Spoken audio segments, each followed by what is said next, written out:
o que tenho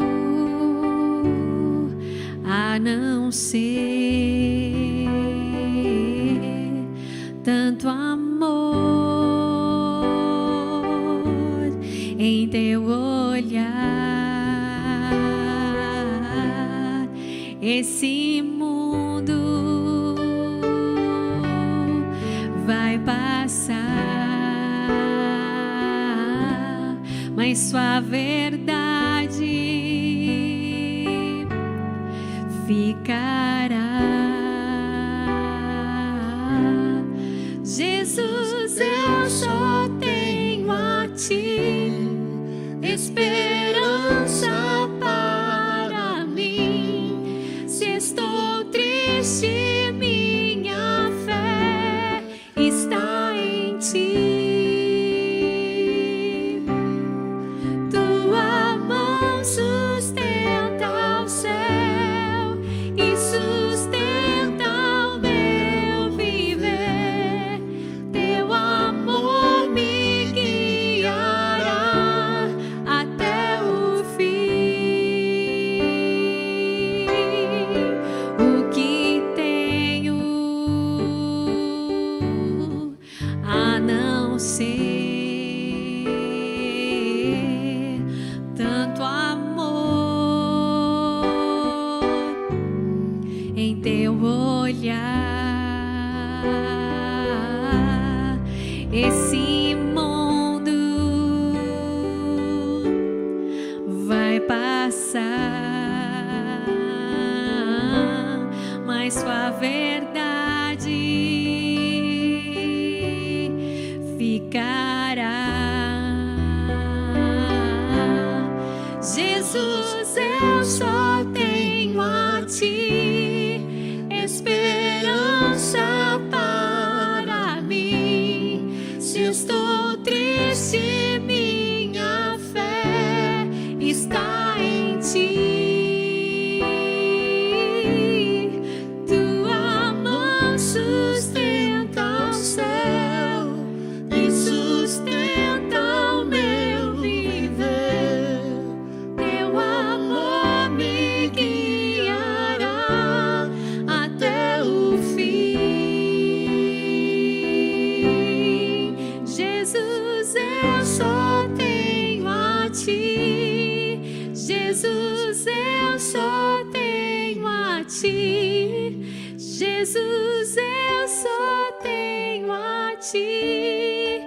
Esperança para mim. Se estou triste, minha fé está em ti.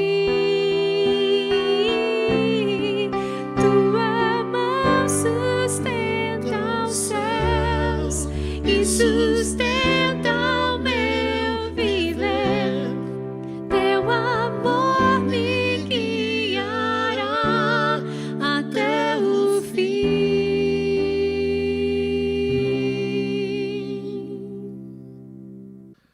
Bom dia, irmãos e irmãs, graça e paz. Estou muito feliz por estar aqui junto com vocês, podendo cultuar o nosso Senhor e adorar ao nosso Deus. E para iniciarmos esse culto, eu gostaria de fazer uma leitura bíblica junto com vocês. Se vocês puderem e quiserem, abram comigo no livro de Jó, no capítulo 42. Nós vamos ler do verso 4 ao verso 6. Jó, capítulo 42, do verso 4 ao verso 6. A palavra diz assim: Tu disseste, agora escute e eu falarei. Vou lhe fazer-lhe perguntas e você me responderá. Meus ouvidos já tinham ouvido a teu respeito, mas agora os meus olhos te viram. Por isso, menosprezo a mim mesmo e me arrependo no pó e na cinza. Eu não sei você, mas eu adoro esse texto em específico de Jó, porque por muito tempo eu ouvi falar de um Deus que não era o meu Deus, e por muitas vezes eu vinha para a igreja simplesmente por vir, e não buscava conhecer o meu Senhor. Que hoje, nessa manhã, você consiga não apenas ouvir sobre o seu Deus, mas que você possa conhecer mais ainda a Ele. Vamos fazer uma oração? Senhor Deus Pai, muito obrigado por tudo que o Senhor tem feito. Obrigado por esse domingo e obrigado por tudo que o Senhor planejou para essa manhã. Que o Senhor possa estar abençoando os nossos corações, que o Senhor possa estar tocando os nossos corações e quebrantando cada um de nós, Pai. Que o Senhor venha com a sua presença, porque a sua presença é tudo o que precisamos. E que possamos, cada vez mais, conhecer a Ti com os nossos próprios olhos. Em nome de Jesus, amém.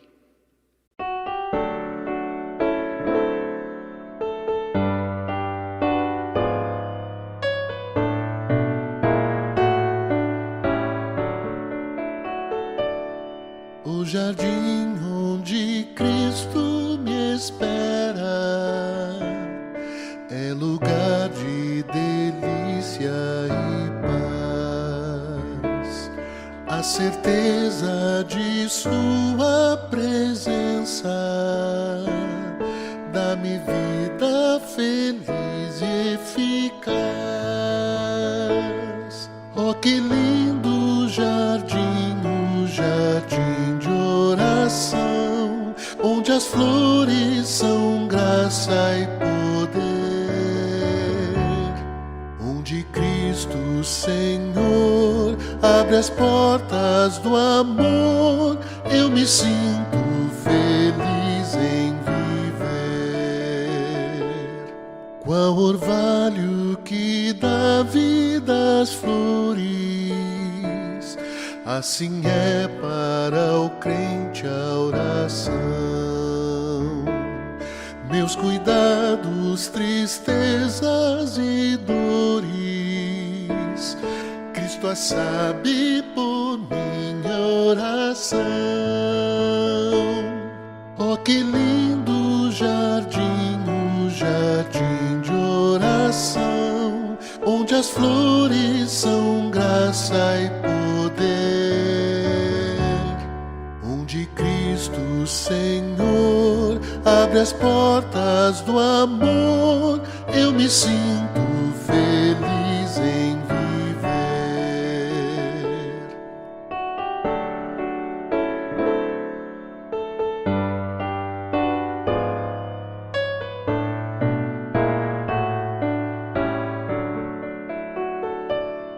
Renovados em força seremos, nós teremos uma nova unção, e com Deus no jardim falaremos, se vivermos sempre em oração. Oh, que lindo jardim, o jardim de oração, onde as flores são graça e poder, onde Cristo Senhor abre as portas do amor. Eu me sinto feliz em viver. Pai do céu, obrigado por esse dia. Abençoe o culto de hoje, que abençoe cada facilitador, que abençoe o vovô Matias, todas as pessoas que estão no nosso país, pedir com cada um delas, que abençoe a nossa igreja, nossos alunos da igreja, nossos pastores, nossos facilitadores, toda a nossa família, a família da nossa igreja, todo mundo. Em nome de Jesus, amém.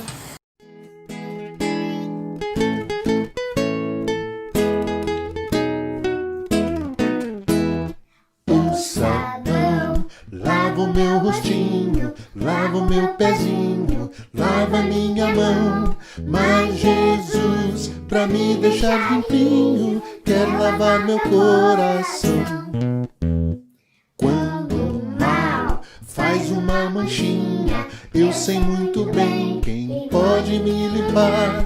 É Jesus, dele eu não escondo nada, tudo ele pode apagar.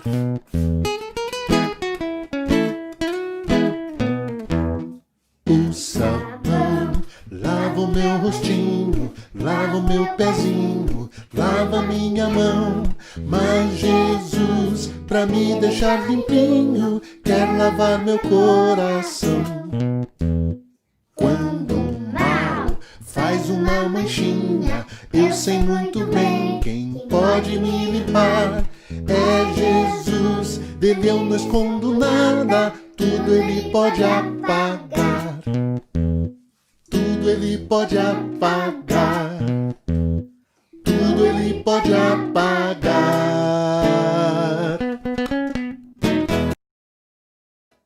Tchau! Senhor Deus, muito obrigado por tudo. Obrigado por o Senhor estar ao nosso lado em todos os momentos. Abençoe as crianças da igreja, todas as pessoas, cure as pessoas que estão com Covid. Muito obrigado por tudo, meu Pai. Nos abençoe, nos guarde, nos torne invisíveis os inimigos. Em nome de Jesus, amém.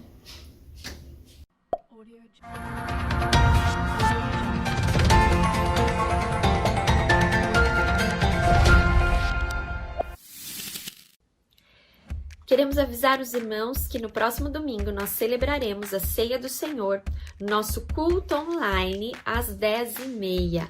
Pedimos por gentileza que os irmãos preparem o pão e o cálice para que possamos celebrar, mesmo que distantes fisicamente, unidos no mesmo Espírito, o Espírito Santo do Senhor. Nós vamos celebrar nas nossas casas. Então, no próximo domingo, celebraremos a Ceia do Senhor. Olá, irmãos e irmãs, membros da Primeira Igreja Presbiteriana Independente de Curitiba e outras pessoas que participam dos nossos cultos. O Conselho informa que em reunião online, realizada no dia 20 deste mês, tomou a decisão de continuar transmitindo os nossos cultos e outros trabalhos da igreja online da maneira como vem fazendo desde o início desta pandemia, envidando, no entanto, esforços para aperfeiçoar cada vez mais a qualidade desta transmissão. Essa decisão foi tomada tendo em vista as restrições impostas pelo decreto da Prefeitura Municipal de Curitiba, restrições estas que o Conselho julga necessárias, mas estas restrições impedem a participação da maioria dos membros da nossa igreja. O retorno aos cultos presenciais depende de análises que o Conselho faz constantemente, assessorado por uma comissão formada por membros do Conselho e de profissionais da saúde. O Conselho pede que todos permaneçam em oração, orando pelos nossos irmãos que estão doentes e infectados pelo Covid-19, alguns internados, e também por aqueles que têm sofrido as consequências econômicas, financeiras, resultantes desta situação.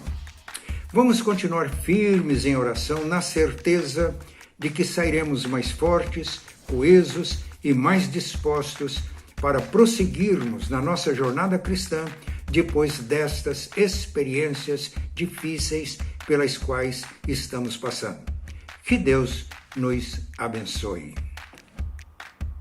O momento pelo qual estamos passando tem gerado várias necessidades. Algumas delas atingem diretamente os idosos. Pensando nisso, criamos o projeto de ação solidária para abençoar idosos carentes, uma parceria do Grupo G-Conte e a Diaconia da Primeira IPIC.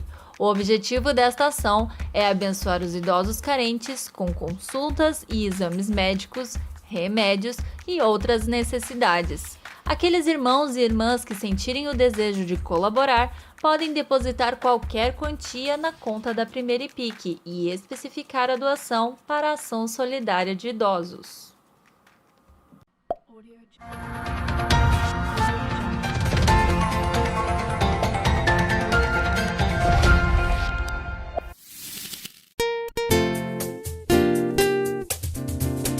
Parabéns pra você nessa data querida. Muitas felicidades, muitos anos de vida. Com Deus ao seu lado, um novo porvir. Que a vida lhe seja um um eterno sorrir.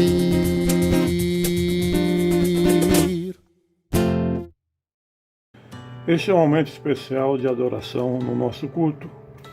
Momento muito sublime, quando podemos demonstrar nossa fidelidade para com Deus, trazendo diante do seu altar nossos dízimos e ofertas. Ouçamos o que diz a palavra de Deus em Romanos 12, 1 e 2. Rogo-vos, pois, irmãos, pelas misericórdias de Deus, que apresenteis o vosso corpo por sacrifício vivo, santo e agradável a Deus, que é o vosso culto racional. E não vos conformeis com este século, mas transformai-vos pela renovação de vossa mente, para que experimenteis qual seja a boa, agradável e perfeita vontade de Deus. Neste momento, não apresentamos apenas nossos dízimos e ofertas, mas, e muito importante, oferecemos também os nossos corpos e nossas almas para serem um sacrifício vivo, santo e agradável a Deus, que é o culto racional, espiritual, verdadeiro. Apesar de sermos indignos, pecadores, sem condições de te oferecer qualquer sacrifício, assim mesmo te suplicamos que aceites essa nossa obrigação para contigo, Deus. Assim, renovadas as nossas mentes, experimentemos a tua boa, agradável e perfeita vontade. Oremos. Senhor nosso eterno Deus e Pai, com toda humildade estamos diante do teu altar, depositando aquela parte do nosso sustento que tu estabelecestes como prova de nossa obediência a ti, bem como confirmando a certeza da tua fidelidade para conosco. Apaga as nossas indignidades e nossos pecados e aceita esse sacrifício de nossos corpos, almas e recursos. Abençoa, de igual modo, aqueles irmãos e irmãs que, por força de circunstâncias alheias à vontade de cada um, não puderam comungar conosco nesse momento de ofertas, mas mostram os corações constrangidos e com a certeza de que tu sabes o que passa no coração de cada um deles e os socorre. Aceita, de igual modo, todas as partes deste culto que a ti prestamos. Em nome do teu amado Filho e nosso único e suficiente Salvador, Jesus Cristo, nos entregamos e te adoramos. Amém. Amém.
a vida aos corações.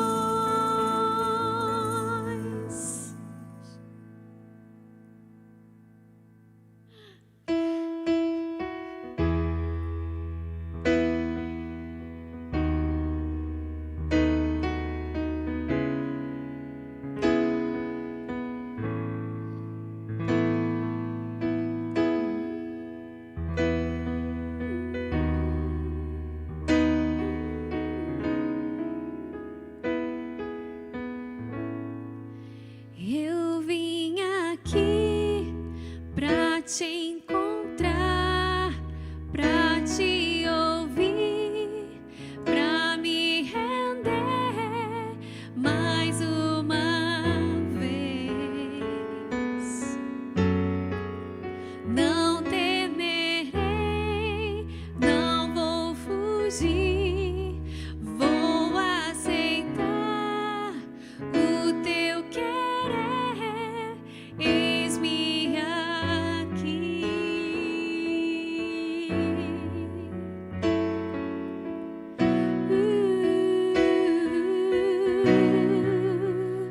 Tua voz aquece o meu coração, devolve a vida a razão e me faz cantar, me refaz de novo e mais uma vez, moldando o meu coração ao teu.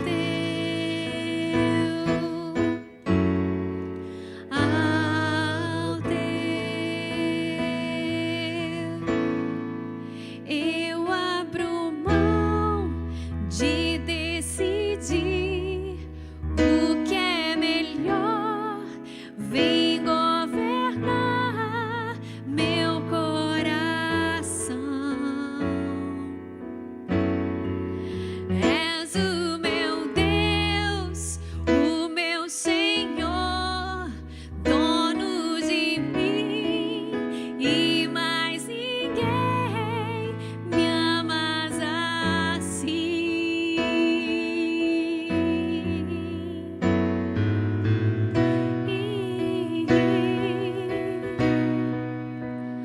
Tua voz aquece o meu coração, devolve a vida e a razão e me faz cantar, me refaz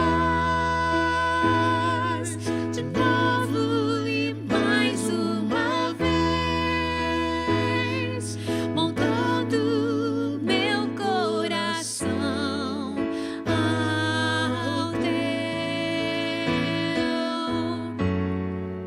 ao teu, ao teu.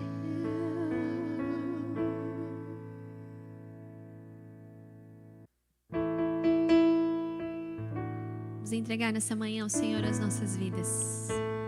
Foi para adorá-lo que nós nascemos.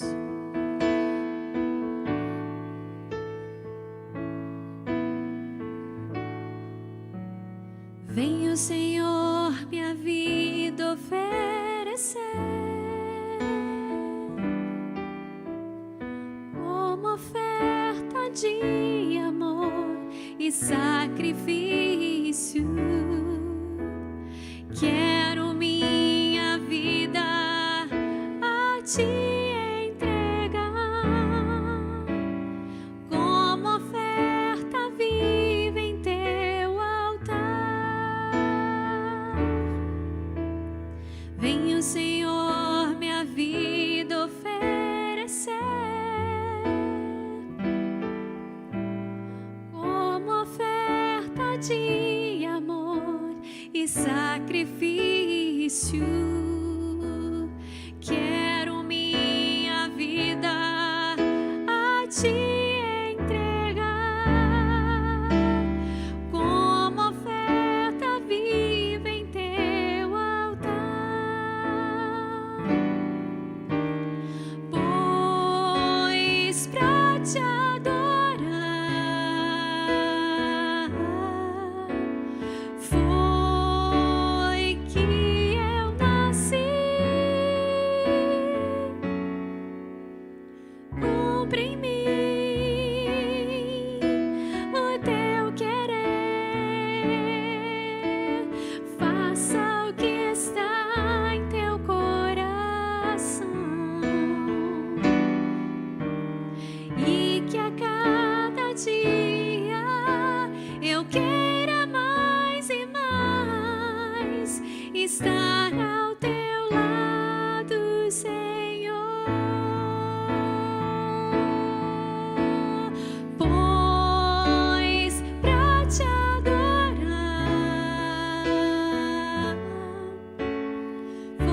Senhor, te agradecemos, Pai, por essa manhã.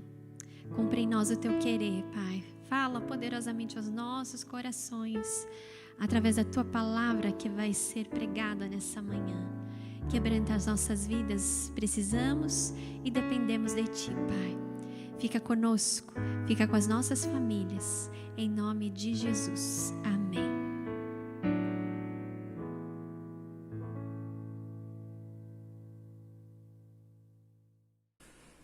Prezados irmãos e prezadas irmãs, é com muita alegria que estamos mais uma vez juntos para refletirmos na Palavra de Deus. A mensagem hoje é uma mensagem temática, com um conteúdo doutrinário. Vamos ler para nossa inspiração 2 passagens das Escrituras.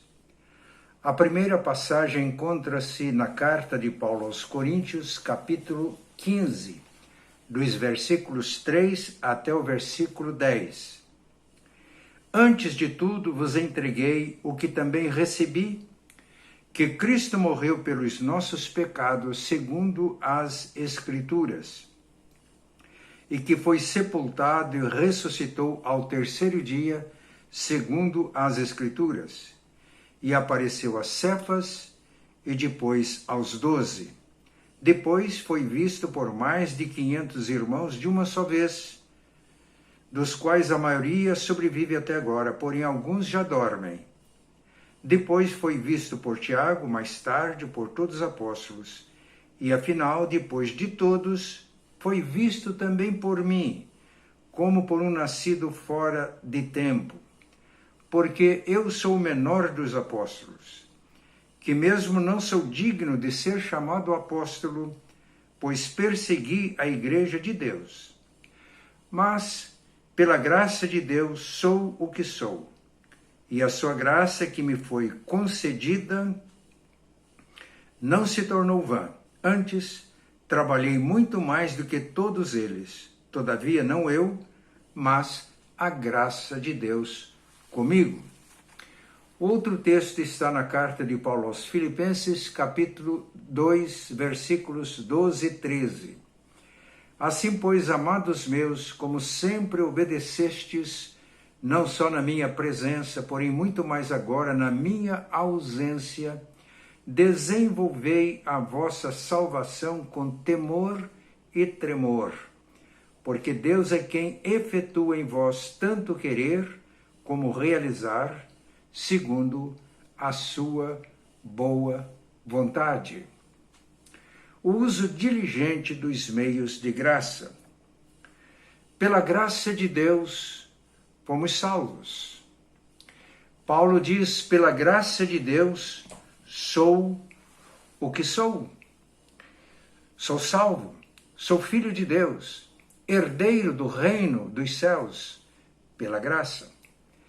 Pela graça somos santificados. Paulo diz, desenvolvei a vossa salvação com temor e tremor. Quando recebemos Jesus como nosso Senhor e Salvador, fomos salvos pela graça mediante a fé. Fomos justificados por Deus pela fé. E podemos afirmar que fomos salvos. Iniciou a nossa jornada, a nossa carreira cristã. Mas, pela graça, somos santificados. E a santificação significa desenvolver a salvação com temor e tremor, isto é, com toda reverência. Porque é Deus quem efetua em nós tanto querer como realizar segundo a sua boa vontade. Nós não crescemos para chegarmos à santificação, mas crescemos em santidade. Assim como os ramos estão ligados na videira, nós estamos ligados a Cristo e, portanto, participamos da santidade dele. Fomos salvos em santificação. Portanto, a santidade é normal na vida cristã, mas enquanto vivermos aqui, estamos crescendo na graça, crescendo no conhecimento de Cristo, crescendo na nossa experiência de salvação. Por fim, quando o Senhor voltar em glória, seremos glorificados como ensina Paulo na carta aos Filipenses, capítulo 3, versículos 20 e 21. Mas nós aguardamos do céu o nosso Senhor Jesus, o qual transformará o nosso corpo de humilhação para ser igual ao corpo da sua glória. Portanto, a salvação é ampla. Ela se refere ao nosso passado, quando pela fé fomos justificados em Cristo. Ela se refere ao nosso presente. Estamos crescendo na experiência da salvação em santidade. E a salvação refere-se também ao nosso futuro. Na volta do Senhor em glória seremos glorificados. E para uma salvação tão ampla, tão rica, tão significativa, o que é que se exige de nós? Para nossa salvação, isto é, para nossa justificação, santificação e glorificação, exige-se o arrependimento para com Deus e a fé em Cristo. Quando as pessoas foram profundamente tocadas pela pregação de Pedro no dia de Pentecoste, elas perguntaram: que faremos, irmãos? E eles responderam: arrependam-se, creiam em Cristo, sejam batizados para a remissão de pecados e vocês receberão o dom do Espírito Santo. Além do arrependimento e da fé em Cristo, exige-se o uso diligente dos meios da graça de Deus. Palavras, sacramentos e oração. Por meio destes meios exteriores e ordinários, Cristo nos comunica os benefícios da sua redenção. Todas as ordenanças de Deus, todas as orientações de Deus são meios pelos quais nós crescemos e desenvolvemos a nossa salvação. Mas destacamos especialmente estes meios que estão também definidos no Catecismo Maior, no Breve Catecismo e na nossa Confissão de Fé. Palavra, sacramentos e oração. Então, fomos salvos pela graça, estamos vivendo a experiência e desenvolvendo a nossa salvação pela graça e seremos glorificados pela graça. E para que cresçamos na graça, precisamos fazer uso diligente desses meios de graça. Vamos ilustrar. Suponhamos que uma pessoa precise estudar, mas não tem recursos materiais, não tem condições nenhuma. Então ganha uma bolsa de estudo. E aí ele recebeu de graça os meios necessários para o estudo, para alcançar o seu objetivo. Mas, porque recebeu a bolsa de estudo e agora tem os meios gratuitamente pela graça, isso faz com que ele se esforce estudando e empenhando-se o mais possível para alcançar os seus objetivos. Assim, tudo que nós precisamos para a nossa salvação e também para o nosso trabalho, porque Paulo não apenas disse sou o que sou pela graça, mas ele disse também que a graça que me foi concedida não foi vã. Antes trabalhei mais que os demais, contudo não eu, mas a graça de Deus comigo. Portanto, pela graça nós somos salvos, fomos salvos, estamos vivendo a experiência da salvação, seremos glorificados, mas pela graça também servimos ao Senhor. Eu disse que os meios da graça são a palavra, os sacramentos e a oração. A palavra é um meio de graça e ela é eficaz. A eficácia da palavra acontece porque ela é vivificada pelo Espírito Santo. Ouvimos a palavra, meditamos na palavra e pela palavra o Espírito Santo opera em nós, realizando a obra de Deus. A palavra vivificada pelo Espírito Santo, ela nos gera e nos regenera. Na carta de Tiago, capítulo 1, versículo 18, ele diz que Deus nos gerou, mediante a sua palavra, fazendo com que nós nos tornássemos como que primícias das suas criaturas. Refere-se ao livro de Gênesis, quando Deus nos criou à sua imagem e semelhança, mas como nos afastamos de Deus por causa do pecado, e o pecado nos reduziu a uma condição de miséria, Deus age agora, regenerando-nos também pela palavra. É o que Pedro ensina na sua carta. Ele diz que não foi por uma semente corruptível que nós fomos regenerados, mas por uma semente incorruptível. A palavra de Deus que vive, que permanece eternamente. Ele afirma que a carne é como a erva, e a glória da carne é como a flor da erva. Seca-se a erva e caem as suas flores, mas a palavra de Deus permanece eternamente.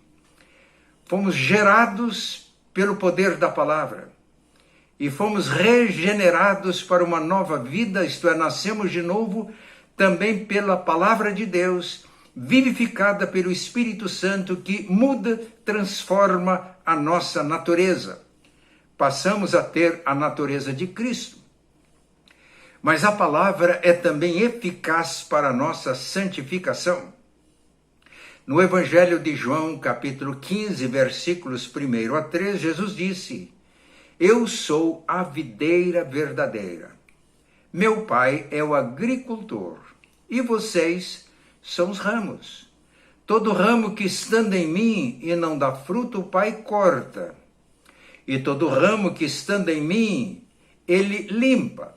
É o processo da poda, para que produza mais fruto ainda. E ele conclui: vocês já estão limpos pela palavra que vos tenho falado. Na carta aos Hebreus, capítulo 4, versículo 12, está escrito: a palavra de Deus é viva e eficaz e mais penetrante do que espadas de 2 gumes, e penetra até a divisão da alma e do espírito, é apta para discernir os pensamentos e as intenções do coração. A palavra aqui é um instrumento de guerra, é como espada, corta dos 2 lados, e ela corta, elimina da nossa vida tudo aquilo que não condiz com a nova natureza que nós temos em Cristo. Portanto, ao nos expormos à palavra através da leitura, da meditação, ao ouvirmos a palavra de Deus, ela age em nós, cortando, tirando de nós aquilo que não é da nova natureza que nós temos em Cristo, porque fomos regenerados pela palavra de Deus. Jesus, no capítulo 17 de João, ele orou para que os seus discípulos fossem santificados na verdade, e ele afirmou: a tua palavra é a verdade. Mas a palavra não apenas nos gera e nos regenera para uma vida nova, não apenas nos santifica, mas ela também nos prepara para a volta de Cristo. No livro de Apocalipse, capítulo 3, versículo 10, está escrito: porque vocês perseveraram na palavra, eu também os guardarei das tribulações que hão de vir sobre a terra. E João, na sua primeira carta, capítulo 3, ele diz: vede, irmãos, quão grande o amor que o Pai tem por nós, a ponto de sermos chamados seus filhos, e de fato somos filhos de Deus. Ainda não se revelou o que havemos de ser, porque quando ele se manifestar, está falando da volta do Senhor em glória, seremos semelhantes a ele, porque havemos de vê-lo assim como ele é. São estas verdades e afirmações das Escrituras que nos preparam. E João conclui no versículo 3: todo aquele que nele tem esta esperança, a esperança que é alimentada pela palavra de Deus, purifica-se a si mesmo como ele é puro. A palavra de Deus nos prepara para a volta de Cristo. E aí devemos fazer uso diligente da palavra. Como? examinando diariamente as Escrituras, como fizeram os bereanos, os judeus da Bereia. Paulo estava pregando o evangelho com seus companheiros em Tessalônica, Atos capítulo 17. Em Tessalônica eles sofreram perseguições. De Tessalônica eles foram para Bereia, e o texto afirma que os de Bereia foram mais nobres do que os de Tessalônica, porque diariamente examinavam as Escrituras para verificar se as coisas eram assim. E no Evangelho de Mateus, capítulo 4, Jesus foi tentado pelo diabo depois de 40 dias e 40 noites em jejum e oração. E o diabo disse: se és filho de Deus, transforma pedras em pães. Mas Jesus respondeu: nem só de pão viverá o homem, mas de toda a palavra que procede da boca de Deus. Portanto, o estudo pessoal das Escrituras, a meditação diária nas Escrituras alimenta as nossas almas. Nós nos alimentamos diversas vezes durante o dia. E a nossa alma? Se nós passarmos 2, 3 dias sem alimentação para o nosso corpo, nós temos problemas com a nossa saúde. E a nossa alma? Se nós passarmos 1 dia, 2 dias sem ler, sem examinar, sem nos alimentarmos da palavra, nós ficamos espiritualmente subnutridos ou desnutridos. Isso gera fraqueza e deixa-nos expostos à ação do inimigo. Mas além de examinarmos pessoalmente as Escrituras, devemos fazer uso das Escrituras na nossa família, na nossa casa. Paulo escreveu a segunda carta a Timóteo, e no capítulo 1, versículos 3 a 5, ele recorda-se de Timóteo, recorda-se da avó de Timóteo, Loide, da mãe Eunice, da fé sem fingimento que elas tinham. E Paulo afirma: estou certo de que esta fé habita em você também. E no capítulo 3, versículo 14, ele diz: você, Timóteo, conhece as sagradas letras que podem fazer-te salvo para a salvação. Você conhece desde a infância. Paulo está dizendo: na sua casa, na sua família, lia-se a Bíblia, meditava-se na Bíblia. Os membros da família eram alimentados, nutridos e orientados pela família. Eu estou certo de que o conhecimento que você obteve na sua casa torna-te sábio para a salvação que está em Cristo Jesus, porque toda a Escritura é inspirada por Deus e útil para o ensino, para a correção, para a educação na justiça, para que o homem de Deus seja perfeito, maduro e perfeitamente habilitado para toda boa obra. Eu sou muito grato a Deus porque fui formado num lar que lia diariamente as Escrituras em família e orávamos a Deus. Mas além do estudo pessoal diário da Bíblia, além do uso da Bíblia no culto doméstico, nas nossas casas, precisamos também de ouvir a palavra na comunhão com os nossos irmãos em Cristo. Em Efésios 4, 11 a 12, Paulo ensina que Cristo deu à igreja ministros da palavra, apóstolos, profetas, evangelistas, pastores e mestres, com o objetivo de equipar os crentes, treinar os crentes, para que os crentes realizem a missão que têm e para que se edifiquem mutuamente. E na carta aos Hebreus, capítulo 10, versículo 25, nós temos esta exortação: não deixemos de congregar-nos como é costume de alguns, antes façamos admoestações, e quanto vedes que o dia se aproxima. Precisamos de ouvir a palavra, a pregação da palavra que é feita na igreja, nos templos, quando o povo de Deus se reúne para adorar a Deus. Nos dias de Calvino, havia pessoas que afirmavam, isso houve em todas as fases da história da igreja, que não há necessidade de ouvir pregação da palavra, porque temos a Bíblia à nossa disposição e porque Deus fala diretamente conosco. Isso não está errado. Realmente Deus fala de muitas maneiras.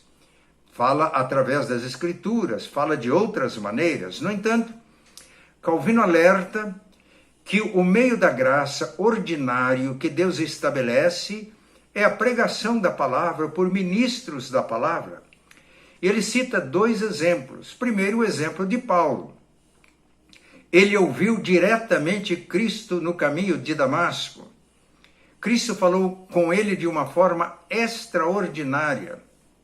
Mas quando ele dá o seu testemunho em Atos 22, ele disse que ao ouvir Jesus falando, Saulo, Saulo, por que me persegues? Ele perguntou primeiro, quem és, Senhor? E a resposta foi, eu sou Jesus, a quem você me persegue.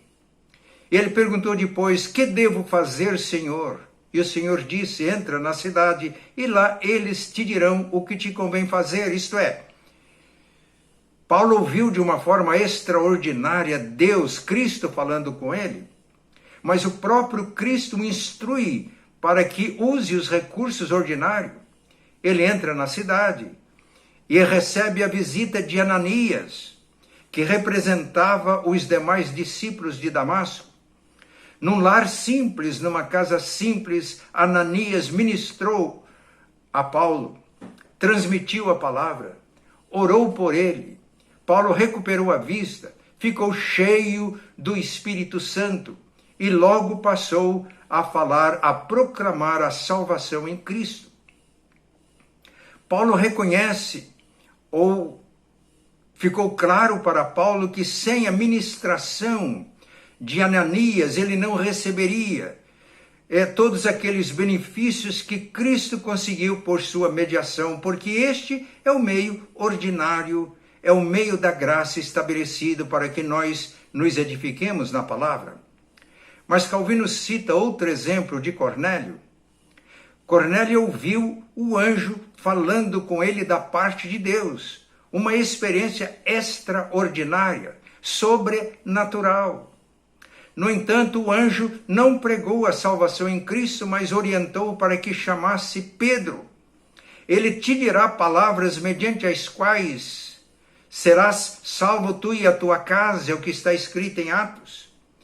E Pedro foi à casa de Cornélio, ministrou o evangelho. Cornélio, seus parentes e conhecidos creram, nasceu uma igreja em Cesareia. Ele ouviu Deus por um meio extraordinário, uma experiência sobrenatural, mas foi instruído a usar os meios ordinários estabelecidos por Deus para que ele ouvisse a mensagem da salvação e fosse edificado na palavra. Mas além da palavra, e devemos usá-la com diligência, como meio da graça, isto é, meio através do qual nós crescemos na graça e a graça opera em nós, mas também o uso diligente dos sacramentos. O sacramento, batismo e ceia do Senhor são eficazes não por causa da virtude de quem administra os sacramentos, nem porque os sacramentos têm alguma virtude, algum poder mágico em si mesmo, mas porque os sacramentos foram instituídos por Cristo e abençoados por Cristo. Antes da sua ascensão e depois da ressurreição, ao encontrar-se com os discípulos, ele deu esta ordem: fazei discípulos de todas as nações, batizando-os em nome do Pai, do Filho e do Espírito Santo, ensinando-os a guardar todas as coisas que vos tenho ordenado, e eis que estou convosco todos os dias até a consumação dos séculos. Cristo instituiu o batismo, ele instituiu a Santa Ceia. Na carta aos Coríntios, Paulo afirmou: eu recebi o que também entreguei, que o Senhor Jesus, na noite em que foi traído, ele tomou o pão, partiu e entregou aos seus discípulos, dizendo: este é o meu corpo que é dado por vós. Depois tomou o cálice: este cálice é a nova aliança que é feita no meu sangue, fazei isto em memória de mim. Porque todas as vezes que comerdes do pão e beberdes do cálice, estáis anunciando a morte do Senhor até que ele volte. E não é a eficácia dos sacramentos, repito, não se deve à virtude de quem administra, isso é importante. Também não tem nenhum poder mágico em si mesmo, mas porque foi instituído e abençoado por Cristo. Por isso, na carta aos Coríntios, primeira carta, capítulos 3, versículos 6 e 7, Paulo diz sobre a evangelização dos coríntios: eu preguei, Apolo regou, mas o crescimento veio de Deus. Portanto, nem o que prega, nem o que rega é alguma coisa, mas Deus que dá o crescimento. A eficácia dos sacramentos tem este fundamento, instituído e abençoado por Cristo. No batismo acontece a nossa união com Cristo. O batismo significa e sela a nossa união com Cristo. Mas esta união é feita também no corpo de Cristo. 1 Coríntios 12, 13, Paulo ensina: porque em um Espírito todos nós fomos batizados no corpo de Cristo, quer judeus, quer escravos, quer livres, e a todos nós foi dado beber do mesmo Espírito. Portanto, o batismo com água em nome do Pai, do Filho e do Espírito Santo é o aspecto exterior desse batismo espiritual, que é a obra interna do Espírito Santo, que nos liga e nos sela, que sela a nossa união com Cristo, mas essa união no corpo de Cristo. Portanto, o batismo nos introduz não só na comunhão com Deus Trino, mas na comunhão com os irmãos no corpo vivo de Cristo. Mas o batismo representa também uma vida nova. Na carta aos Romanos, capítulo 6, a partir do versículo 3, o apóstolo Paulo ensina que nós fomos sepultados com Cristo no batismo, para que o homem velho fique sepultado e possamos ressurgir em Cristo para a novidade de vida. Então, o batismo significa que o nosso velho homem foi sepultado com Cristo, e em Cristo ressurgimos para uma vida nova. Vivemos a realidade do nosso batismo no dia a dia, quando andamos em novidade de vida e professamos a Cristo. A ceia do Senhor significa alimento para as nossas almas e também unidade no corpo de Cristo. Os 4 evangelhos registram a primeira multiplicação dos pães. Mas no evangelho de João, depois que Jesus multiplicou os pães, as pessoas ficaram muito entusiasmadas e estavam a fim de fazê-lo rei à força. Por isso Jesus retirou-se. Mas eles procuraram a Cristo e o encontraram, e Jesus disse: vocês me procuram não porque vocês viram sinais, mas porque comeram do pão. E aí fez uma exortação séria: trabalhem, não pela comida que perece, mas pela comida que permanece para sempre, a qual o Pai dará a vocês. E a partir daí Jesus começou a falar sobre ele mesmo como pão da vida, o pão que desce do céu e alimenta as pessoas. Aquele que crê em Cristo não tem fome, quem crê em Cristo, a sede da sua alma também é saciada. Somos alimentados e nutridos em Cristo. Este é um texto que nos ensina com clareza o significado da ceia do Senhor. A comunhão e a nossa união com Cristo é tão íntima que Jesus usou alguns termos muito incisivos para explicar esta realidade. Ele disse: o meu corpo é verdadeira comida, o meu sangue é verdadeira bebida. Quem não comer a minha carne e não beber o meu sangue não tem vida em si mesmo. Alguns discípulos ficaram escandalizados e alguns até deixaram de seguir a Cristo por causa destas palavras. Mas ele disse depois: a carne para nada aproveita. As palavras que eu tenho dito a vocês são espírito e são vida. Isto é, esse texto está falando que a Santa Ceia, que traz à nossa memória a morte de Cristo por nós, que nos reconcilia com o Pai, fala também que em Cristo nós recebemos a vida dele e vivemos pela vida dele. A vida cristã é Cristo vivendo em nós, como Paulo afirmou na carta aos Gálatas. Já não sou eu que vivo, é Cristo que vive em mim. Portanto, a ceia do Senhor traz para nós esta realidade da nossa íntima comunhão com Cristo e vivemos a vida de Cristo. Mas ela também fala da unidade. Por isso, na primeira carta aos Coríntios 10, 16 a 17, Paulo diz: o pão que partimos não é nossa comunhão no corpo de Cristo. O cálice que abençoamos não é a nossa comunhão no sangue de Cristo, porque nós, embora sendo muitos, somos um só corpo em Cristo. Quando celebramos a ceia, nós estamos celebrando a nossa unidade em Cristo. Por isso, no capítulo 11 da primeira carta de Paulo aos Coríntios, nós temos instruções claras a respeito da ceia. Os irmãos de Corinto estavam celebrando a ceia de uma maneira inadequada. Paulo corrige e diz: quem toma a ceia sem discernir o corpo toma condenação para si mesmo. Porque a falta de unidade que acontecia naquela igreja estava se refletindo e tornando-se concreto na hora de celebrarem a ceia. E Paulo diz que essa maneira inadequada, isto é, a falta de unidade na igreja de Corinto, estava atraindo a disciplina de Deus sobre eles. Por esse motivo, isto é porque vocês não estão vivendo a unidade da igreja, e a Santa Ceia não está sendo a celebração desta unidade. Muitos estão doentes e alguns dormem. Alfredo Borges Teixeira, comentando esse texto, diz que, como disciplina de Deus, eles estavam ficando fisicamente doentes e alguns morreram fisicamente como disciplina. Porque o texto diz: se vocês se julgassem a vocês mesmos, não seriam condenados. Mas porque isso não está acontecendo, vocês estão vivendo divisão na igreja, intrigas na igreja, partidos na igreja. Por isso, vocês estão sendo disciplinados.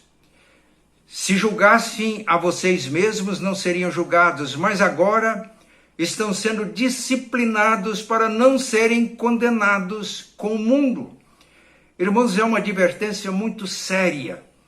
Nós não podemos celebrar a ceia de qualquer maneira. A celebração da ceia deve ser feita com diligência, com seriedade, com reverência. Isso não quer dizer que não seja com alegria, mas para nós experimentarmos a graça de Deus e crescermos na experiência da nossa salvação em Cristo. Mas, além da palavra como meio de graça, além da ceia do Senhor como meio de graça, a oração como meio de graça, e devemos usar esse meio com diligência. A eficácia da oração existe quando ela é feita de acordo com a vontade de Deus, como ensina João na sua primeira carta, capítulo 5, versículos 14 e 15. Quando a oração é feita em nome de Cristo, como o próprio Jesus ensinou em João 16, 23 e 14, 13. Quando a oração é feita com o auxílio do Espírito Santo, meus irmãos, e aqui é uma lição preciosa. Paulo diz que nós não sabemos como orar, mas o Espírito nos assiste em nossas fraquezas, e ele intercede por nós sobremaneira com gemidos inexprimíveis. E Deus, que sonda os corações, atende à oração do Espírito, porque é segundo a vontade do Pai que ele intercede pelos santos. Às vezes não sabemos como orar. Peter Marshall pregou um sermão que ficou famoso: orar é perigoso. E ele se referia à experiência de Israel no deserto, quando o povo murmurou contra Deus, porque eles tinham diariamente o maná, mas o povo queria comer carne. E o povo chegou a dizer para Deus: nós queremos comer carne. A nossa alma tem fastio, está enjoado deste pão vil. E o pão vil era o maná, a provisão divina para o povo. E aí o Salmo diz que Deus atendeu a petição, mas fez definhar-lhes a alma. Uma grande parte do povo foi consumido por uma praga. Meus irmãos, às vezes não sabemos bem como orar, mas aqui o Espírito Santo torna eficaz a oração, porque ele nos ajuda e intercede por nós sobremaneira com gemidos inexprimíveis. Mas a oração é eficaz quando nós levamos todas as nossas ansiedades à presença de Deus e apresentamos tudo diante de Deus com súplicas e com ações de graça. E o resultado é que a paz de Deus, que vai além da compreensão humana, domina as nossas mentes e os nossos corações. Devemos fazer uso diligente da oração, exercitando-nos pessoalmente na oração. Em Mateus 6, 5 a 8, Jesus diz que nós não devemos orar de pé nas praças para ostentar a nossa espiritualidade. Mas quando oramos, ensina Jesus, devemos entrar no quarto, fechar a porta e orar ao Pai que nos vê em secreto e nos recompensa. No início do meu ministério, escrevi uma carta a um pastor muito conhecido, pedindo alguns conselhos. Dentre os conselhos, eu nunca me esqueci o que ele disse sobre a oração no quarto com as portas trancadas, onde podemos derramar o nosso coração diante de Deus. Na oração no quarto com as portas fechadas, podemos investir tempo considerável em oração, o que não acontece quando oramos só em público, onde abrimos o coração e expomos e podemos expor todas as nossas necessidades. O conselho daquele pastor no início do meu ministério acompanha toda a minha vida. Se estou aqui servindo a Deus, é por causa do uso diligente, não tanto como deveria ser, mas pela graça de Deus, uso deste recurso, desse meio da graça. Mas além da oração pessoal, a oração comunitária, a oração que fazemos na comunhão com os nossos irmãos em Cristo. Nós temos um exemplo notável no livro de Atos, capítulo 4, versículos 23 a 31. Os apóstolos saíram da cadeia, estavam presos por causa da pregação do Evangelho, foram soltos. Encontraram os irmãos reunidos e juntos elevaram as suas vozes unânimes a Deus em oração, reconhecendo a soberania de Deus, colocando as ameaças que estavam sendo feitas contra eles, não pedindo que cessassem as perseguições, mas para que Deus olhasse para as ameaças, continuasse realizando prodígios e sinais e dando a eles a ousadia para prosseguirem firmes no testemunho do Evangelho.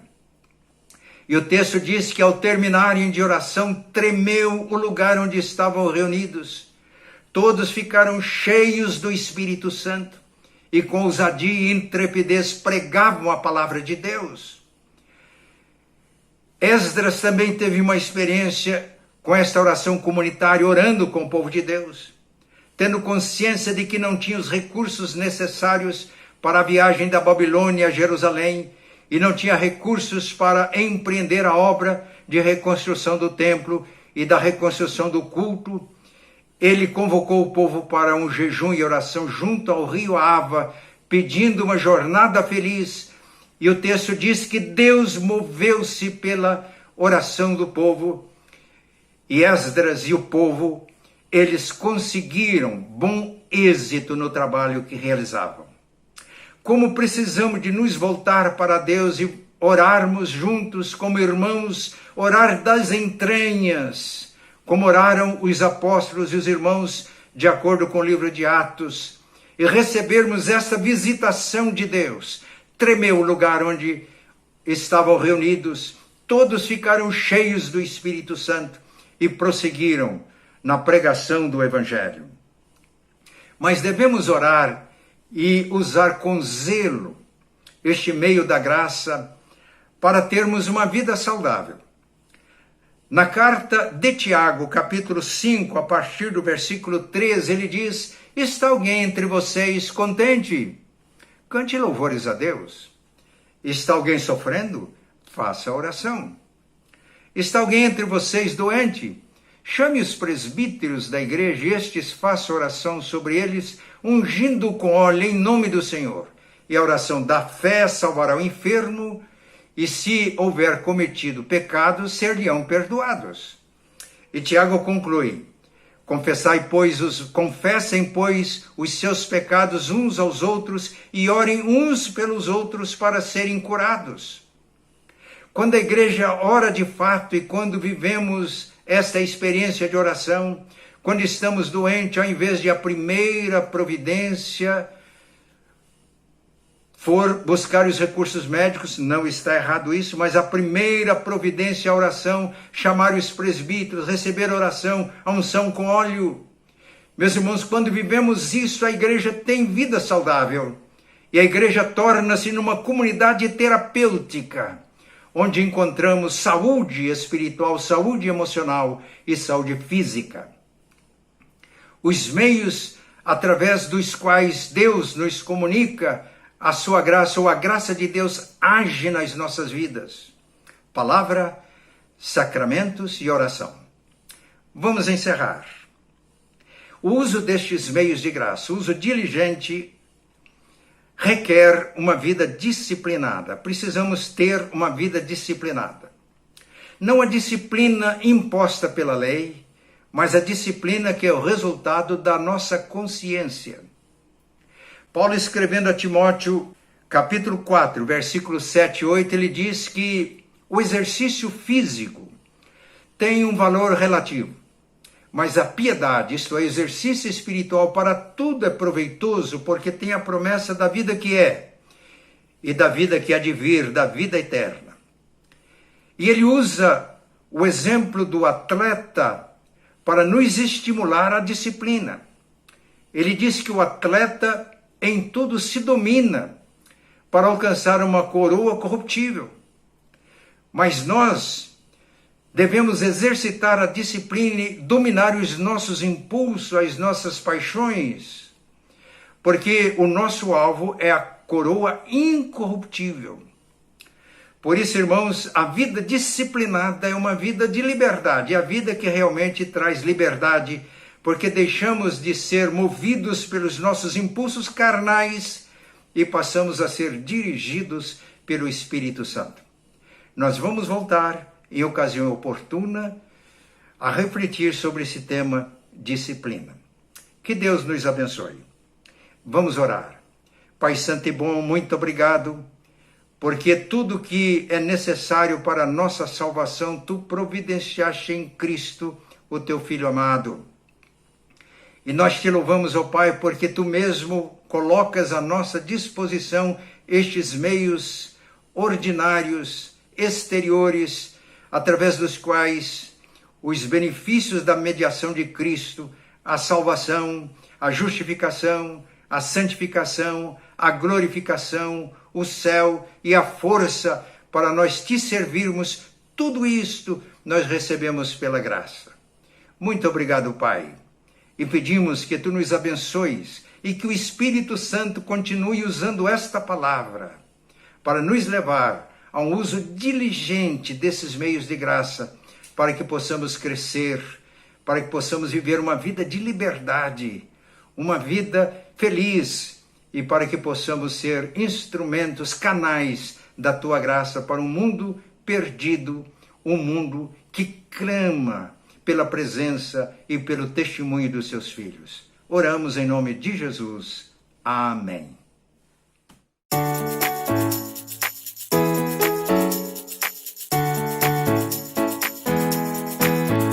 Somos filhos da graça, divina e sem par, frutos do amor que nos veio alcançar. Graça que livra da morte e pecado, por ela nós somos reconciliados, por ela nós somos reconciliados.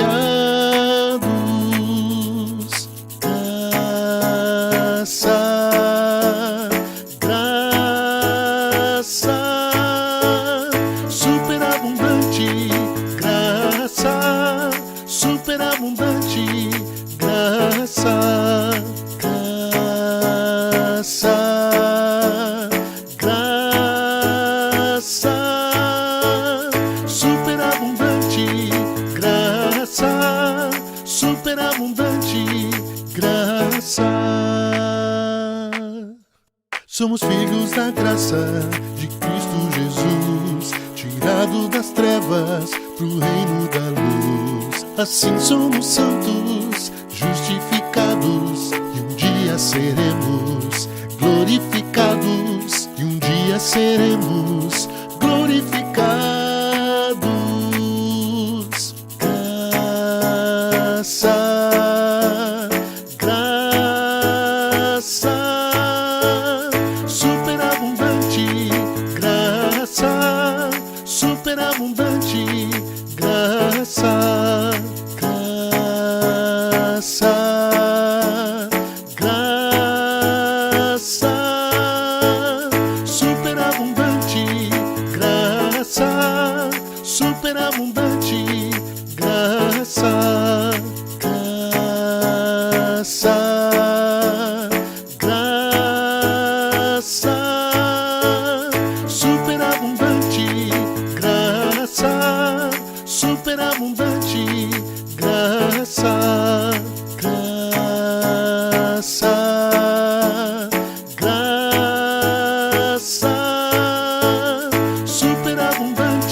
Obrigada, meus irmãos e minhas irmãs, pela sua presença nessa manhã, nosso culto de louvor e adoração. Nós nos encontramos na próxima terça-feira, no Encontro com a Vida. Estamos orando e jejuando por uma jornada feliz e você é o nosso convidado, nossa convidada a entrar nessa jornada de fé com o Senhor. Que Deus abençoe seu domingo, sua semana seja muito abençoada, com muitas vitórias da parte do Senhor. Recebam a bênção. Que a graça, o amor de Deus, o nosso Pai, a comunhão, a consolação do Espírito Santo de Deus repouse sobre a sua vida, sobre a sua família, hoje e para todos sempre. Amém. Amém. Deus abençoe.